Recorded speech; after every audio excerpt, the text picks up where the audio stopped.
اللہ تبارک و تعالیٰ اس ایک ہی ذات سے، اس ایک ہی چیز سے اللہ تعالیٰ خوش ہوتا ہے، وہ یہ ہے ایک چیز ایسی ہے جس سے محبت کرنے سے اللہ راضی ہوتا ہے، وہ بیوی ہے کہ بیوی سے محبت کرو گے تو اللہ راضی ہو جائے گا،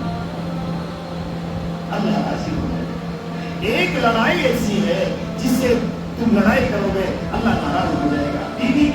کے ساتھ جھگڑا کرنے سے اللہ ناراض ہوتا ہے۔ وہ ایک ہی ذات ہے، وہ ایک ہی چیز ایسی ہے، وہ ایک مخلوق ایسی ہے کہ جس سے وہ ایک لڑائی ایسی ہے کہ جس لڑائی کے بعد جب صلح ہو جاتی ہے اللہ پچھلے سارے گناہ معاف کر دیتا ہے، کہ میاں بیوی لڑ لیتے ہیں اور جب ان کی صلح ہو جاتی ہے اللہ ان کے پچھلے سارے گناہ معاف کر دیتا ہے،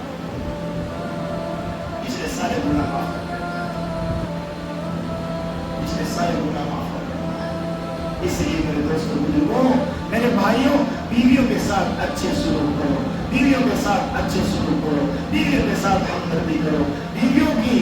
بیویوں کے حقوق کو سمجھو۔ اللہ کے نبی صلی اللہ علیہ وسلم نے فرمایا یا معشر الشباب من استطاع منکم فلیتزوج، اے میرے بندوں، اے محمد رسول اللہ صلی اللہ علیہ وسلم کی امت کے نوجوانوں، اگر تم طاقت رکھتے ہو نکاح کرو، اگر تمہیں طاقت نہیں ہے بیوی کو خرچہ دینے کی، بیوی کو نان اور نفلے کا انتظام کرنے کی، بیوی کے لیے گھر کا انتظام کرنے کا، اور بیوی کے لیے روٹی کا انتظام کرنے کا، اور بیوی کے لیے کپڑے کا انتظام کرنے کا تمہیں طاقت نہیں، شادی نہ کرو، قیامت کے دن پکڑ ہو جائے گی۔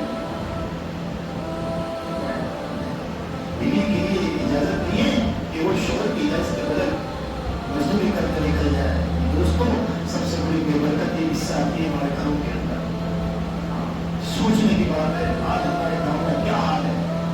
غیر محرموں کے ساتھ گاڑیاں بھر کے جا رہی ہے ہماری مسکراہٹ، پھر ہم کہتے ہیں گھر میں برکت کوئی نہیں، پھر ہم کہتے ہیں زندگی میں سکون کوئی نہیں، پھر ہم کہتے ہیں کہ اتنا پیسہ ہم کمانے کہاں جا رہے ہیں، اس لیے کہ ہم نے ہماری عورتوں کو بے پردہ کر دیا، ہم نے ہماری عورتوں کو غیروں کے ساتھ سفر کرنے والا بنا دیا۔ بیوی مرد کے ہوتے ہوئے بیوی مزدوری کرنے جائے، یہ کون سے انصاف کی بات ہے میرے بھائی دوستوں؟ بیوی کو اللہ نے گھر کی حکمرانی بنائی ہے، بیوی نے اللہ نے گھر کی تربیت کے لیے اپنے بچوں کی، تمہارے بچوں کی تربیت کا انتظام بنایا بیوی کا۔ عورت ایک ایسی ذات ہے کہ جس کی گود میں بچہ پرورش پاتا ہے تو وہ خواجہ اجمیری بن جاتا ہے، اور یہی بیوی یہی عورت ایسی ہے کہ جس کی گود میں بچہ پرورش پاتا ہے تو فرعون اور حامان بن جاتا ہے، وہ شداد بن جاتا ہے۔